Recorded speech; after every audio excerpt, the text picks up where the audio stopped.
तो तुम्हारा स्वागत है डांडेरान के सीजन 2 के एपिसोड नंबर 9 पर। अगर आपने इससे पहले वाला एपिसोड नहीं देखा है तो डिस्क्रिप्शन पर लिंक में जाएगा, जहाँ से आप पिछले एपिसोड को एंजॉय कर सकते हो। तो जल्दी से शुरू करते हैं क्योंकि मुझे बहुत ज्यादा नींद आ रही है और सोना भी पड़ेगा।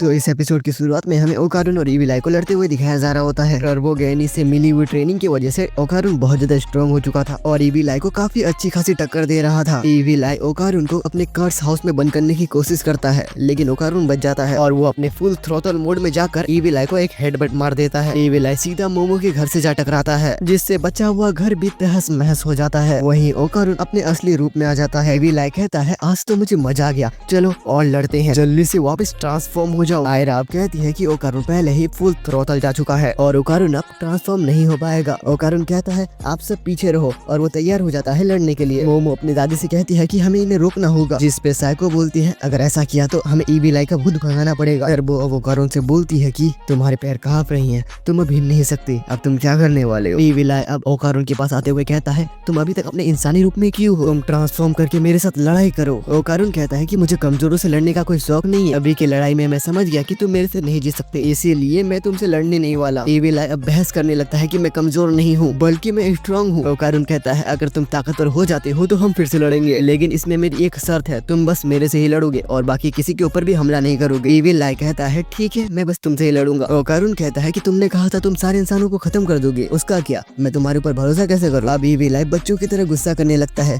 कि मैं बस तुमसे ही लड़ूंगा, हर एक सेकंड लड़ूंगा। ओकारुन कहता है कि पर मैं तुम्हारे साथ हर रोज नहीं लड़ सकता, मुझे स्कूल भी जाना होता है, हम हफ्ते में बस एक ही बार लड़ सकते हैं, क्या तुम्हें डील मंजूर है। अब साइको समझ जाती है कि ओकारुन का प्लान क्या है। मोमो टर्बो से पूछती है कि तुमने और ओकारुन ने मिलकर क्या खिचड़ी पकाई है। अब हमें एक फ्लैशबैक दिखाया जाता है, जिसमें ओकारुन हमें बताता है कि ईवी लाई बस एक बच्चे की तरह है, जो बस खेलना चाहता है और उसे लगता है कि खेलना और किसी को मारना एक ही चीज होती है। उसे एक साथी चाहिए जिसके साथ वो खेल सके, और वो साथी मैं बनूंगा, लेकिन उससे पहले मुझे ईवी लाई की पिटाई करनी होगी, जिससे ईवी लाई का ध्यान मेरे ऊपर आ जाए। इसके बाद वो मोमो और दूसरे लोगों के ऊपर अटैक नहीं करेगा और ओकारुन अगर स्ट्रॉन्ग बनता है तो हो सकता है कि वो ईवी लाई को अपना दोस्त बना ले। कहानी अब प्रेजेंट में आती है। ओकारुन अब ईवी लाई से कहता है कि हम हफ्ते में बस एक ही बार लड़ेंगे, ट्यूसडे के दिन, और उसके अलावा तुम किसी को भी नहीं मारोगे। उसके बाद ईवी लाई नकेट हो जाता है और अपनी पैंट खोल के ओकारुन को दे देता है और बोलता है कि इस पैंट को तुम्हारी शर्तें मंजूर नहीं है, ये सारे इंसानों को मारना चाहती है और मैं जब तक तुम्हें मार नहीं देता इसे अपने पास संभाल के रखो। ओकारुन अब वो पैंट ले लेता है और उनके बीच ये डील डन हो जाती है कि ये हफ्ते में बस एक ही बार लड़ेंगे। उसके बाद जीजी नॉर्मल हो जाता है। कारुन जीजी को बताता है कि तुमने इस बार किसी को भी चोट नहीं पहुंचाई है और ना ही अब पहुंचा पाओगे और तुम अब अपनी नॉर्मल जिंदगी जी सकते हो, जिससे जीजी बहुत ज्यादा खुश हो जाता है। वो देखता है कि बाकी सब उससे नजर नहीं मिला पा रहे थे और जीजी को अब पता चलता है कि वो नकेट है। तो बहरहाल मांजिरो अब अगले दिन वापस अपने गाँव जाने लगता है एंड वो अपने साथ ईवी लाई का पैंट भी लेके जाता है और कहता है कि ये मैं श्राइन के पास संभाल के रखूंगा क्योंकि ये अब एक कर्स आइटम बन चुका है। मोमो कहती है कि हम तुम्हारा गांव फिर से घूमने जाएंगे, इस बार हमें असली का सुचुनो को दिखाना। अब मांजिरो कहता है, तुम्हारा पता नहीं बट मैं आगे जाके बहुत अच्छा यूट्यूबर बनूंगा। इतना कहकर मांजिरो यहाँ से चला जाता है एंड तभी जीजी के पेरेंट्स भी आ जाते हैं और वो जीजी को ले जाने आए थे और वो साइको को धन्यवाद करते हैं क्योंकि इतने दिनों तक उन्होंने जीजी को अपने पास रखा था। साइको बोलती है कि मैं इतने अच्छे से तुम्हारी बेटी को नहीं रख पाई, इसलिए मैं तुमसे माफी मांगती हूँ। जो देखकर सब कोई हैरान हो जाते हैं क्योंकि उन्होंने पहली बार साइको को ऐसे बात करते हुए देखा था। साइको अब जीजी से कहती है कि अपनी ट्रेनिंग जारी रखना क्योंकि तुम्हारे अंदर अभी भी ईवी लाई है और कुछ हुआ तो तुरंत हमारे पास आ जाना। एंड उसके बाद जीजी अपने पेरेंट्स के साथ यहाँ से चला जाता है एंड उसके बाद ओकारुन भी अपने घर को निकलने लगता है। मोमो उनका शुक्रिया करती है। ओकारुन कहता है, ठीक है फिर कल मिलते हैं। मोमो कहती है, बस इतना ही और कुछ नहीं बोलना है क्या। ओकारुन अब ब्लश करने लगता है। तभी आयरा इधर आके मोमो के साथ लड़ने लगती है और वो कहती है कि तुम ओकारुन के साथ क्या कर रही हो। एंड ओकारुन आयरा को खींच के यहाँ से लेके जाता है। अब मोमो सोचती है चलो अब कोई टेंशन नहीं है, पर उसे याद आता है कि उसके पास रहने के लिए तो घर ही नहीं है। साइको बोलती है कि चलो किसी बाथ हाउस में जाके मजे करें, जो सुन के मोमो और टर्बो गैनी बहुत ज्यादा खुश हो जाते हैं। ये लोग अब बाथ हाउस में जाके हॉट स्प्रिंग का मजा लेते हैं, मसाज करवाते हैं एंड पूरा दिन आराम करते हैं। वापस जाते समय मोमो कहती है कि हम अपने घर का क्या करने वाले हैं। अब इस पे साइको बोलती है कि उसे वापस बनाना पड़ेगा। मोमो पूछती है कि हमारे पास इतने पैसे हैं, जिस पे साइको बोलती है नहीं, जितने भी पैसे थे हमने इस बाथ हाउस पे पूरे उड़ा दिए। मोमो कहती है कि मैंने पार्ट टाइम जॉब अभी शुरू किया है तो मेरे पास भी पैसे नहीं है। साइको बोलती है कि आखिरकार आखिरकार तुमसे पैसे मांगे भी किसने हैं? मोमो कहती है कि हमारे घर पे कितने सारे जन रुके थे, आप उनसे किराया भी ले सकती थी, सारा बोझ अपने कंधों के ऊपर लेके जाने की कोई भी जरूरत नहीं है। इस पे साइको बोलती है कि अपनी दादी को कम मत समझो। वो दोनों जब घर आते हैं तो उन्हें एक एलियन दिखता है जो कि माइनक्राफ्ट का एक कैरेक्टर स्टीव जैसा दिख रहा था, जिससे वो दोनों लात मार देती हैं। तभी पीछे से ओकारुन, आयरा, चीची, चीता और मेंटिस आ जाता है। ओकारुन बताता है कि वो और आयरा मेंटिस के पास गए थे कि क्या वो मोमो का घर बनाने में कोई मदद कर सकता है, तो उसने अपने दोस्त मिस्टर स्टीव से मिलाया हमें। मोमो उसे लात मारने के लिए सॉरी बोलती है। मेंटिस बोलता है कि ये कंस्ट्रक्शन जीनियस है और ये उनका घर बहुत जल्दी बना देगा। साइको बोलती है कि तुम लोगों को अपने घर जाके आराम करना चाहिए, बट मेंटिस और ओकारुन कहते हैं कि हम दोनों आपकी मदद करना चाहते हैं। साइको ने हमारे लिए बहुत कुछ किया है, जिसपे साइको मान जाती है। मेंटिस अपने साथ कुछ क्यूब्स लेके आया था और इनसे ये कंस्ट्रक्शन करेंगे और इनका नाम नैनो स्किन है और इन लोग जैसा शेप चाहे वैसा शेप बना सकते हैं और तुम लोग कुछ भी बना सकते हो इसका। साथ ही ये क्यूब मेमोरी वाला है, अगर इनसे बनी हुई दीवार टूट भी जाती है तो वो अपने आप रिकवर हो जाएगी। इन्हें बस अपने दिमाग में कोई इमेज बनानी है और ये क्यूब अपने आप वैसा बन जाएगा। मोमो अपने दिमाग में सोचकर एक बुद्धा बना देती है और हाँ, इस बुद्धा को याद रखना। बहरहाल ये सब लोग अपने घर बनाने के लिए तैयार हो जाते हैं और घर बनाने लगते हैं। आयरा तो बस चीतू चीता के साथ खेलती रहती है और टर्बो गैनी आराम करती है और अगली सुबह तक ये पूरा घर बना देते हैं और साइको मेंटिस का शुक्रिया करती है और मोमो भी आयरा और ओकारुन को थैंक्स करती है। ओकारुन कहने लगता है कि ये घर मुझे अपने घर जैसा लगने लगा है, तो इसे टूटा हुआ देखकर मुझे बहुत ज्यादा बुरा लग रहा था। मोमो कहती है कि तुम यहाँ पर वापस कभी भी आ सकते हो एंड उसके बाद सारे लोग यहाँ से चले जाते हैं। मोमो यहाँ पर बहुत ज्यादा खुश थी एंड उसके बाद वो आराम करने के लिए चले जाते हैं घर के अंदर। अभी यहाँ पर जीजी और उसके पेरेंट्स आ जाते हैं, वो लोग भी इनके घर को बनाने के लिए आए थे पर ये लोग देखते हैं कि घर तो पहले से ही बन चुका है। मोमो इन्हें शांत रहने के लिए बोलती है क्योंकि साइको सो रही थी। बहरहाल सीन शिफ्ट होता है और हमें नेक्स्ट डे का सीन दिखाया जाता है जहाँ पर मोमो और जीजी स्कूल जा रहे होते हैं। मोमो पूछती है कि ईविल आई तुम्हें परेशान तो नहीं करता, जिस पर जीजी बताता है कि मैं 1-2 बार ईविल आई में ट्रांसफॉर्म हो चुका हूँ, लेकिन ईविल आई ने कुछ किया नहीं, लगता है वो अपना पेंट वाला प्रॉमिस निभा रहा है और शायद मेरे और ईविल आई के बीच में कोई कनेक्शन हो चुका है। अब जीजी मोमो से पूछता है क्या तुम किसी को लाइक करते हो, जो सुन के मोमो रुक जाती है और शर्माने लगती है, पर जीजी उसका मजाक उड़ाता है। तभी यहाँ पर कुछ लड़कियां जीजी को घेर लेती हैं क्योंकि जीजी कितने दिनों से स्कूल नहीं आया था। एक लड़की उसे कोल्ड ड्रिंक पीने के लिए देती है, जिसे पीते ही वो ईविल आई में ट्रांसफॉर्म हो जाता है, पर शुक्र है कि इस बार इसके कपड़े नहीं फटते। पता नहीं क्यों बट ईविल आई को कोई भी नॉर्मल इंसान नहीं देख पा रहा है एंड ईविल आई इन लड़कियों से कहता है मैं तुम सबको मार दूंगा, जो सुन वो लड़कियां शौक हो जाती हैं। मोमो ईविल आई को पकड़ के यहाँ से लेकर जाने लगती है। मोमो वापस उसे इंसान बनने के लिए बोलती है बट जीजी उसकी बात नहीं मानता। अभी ईविल आई लड़कों को कुछ फुटबॉल खेलते हुए देखता है एंड ईविल आई फुटबॉल को अपना कर्स बॉल समझ के उसे लात मारने के लिए चला जाता है। बाकी लोगों को लगता है कि जीजी उनकी टीम ज्वाइन करने के लिए आ रहा है। ईविल आई इतने जोर से लात मारता है कि बाकी सब लोगों को गोल के अंदर फेंक देता है। मोमो किसी तरीके से उसे पकड़ती है। मोमो को कहीं पर भी गर्म पानी नहीं मिल रहा था जिसे पिलाकर जीजी को वो नॉर्मल कर सके। मोमो जीजी को वो अपने क्लास में लेके जाती है एंड उसे शांत रखने की कोशिश करती है। ईविल आई देखता है कि बाकी लोग अपने नोटबुक में कुछ लिख रहे थे तो ईविल आई भी लाइन लिख देता है। लंच टाइम में भी मोमो को कुछ गर्म खाने के लिए नहीं मिलता एंड वो ईविल आई को नूडल्स खिलाना सिखाती है एंड इसके बाद मीको और मोको से मोमो को पता चलता है कि एक अपार्टमेंट कॉम्प्लेक्स में कुछ भूतिया चीजें हो रही है एंड लोगों को गोल्डन बॉल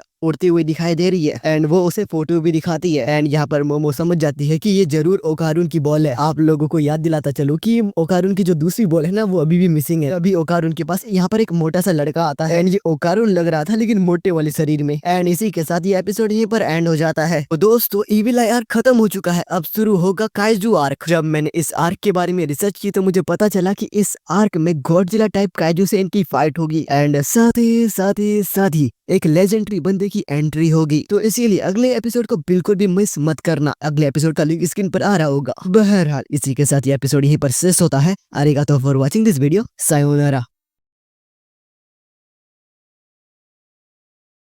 पैसा पैसा पैसा पैसा ये पैसा, दुनिया में सब कुछ है पैसा, ये दुनिया है तुम्हारी घर है पैसा, पैसा पैसा पैसा पैसा पैसा।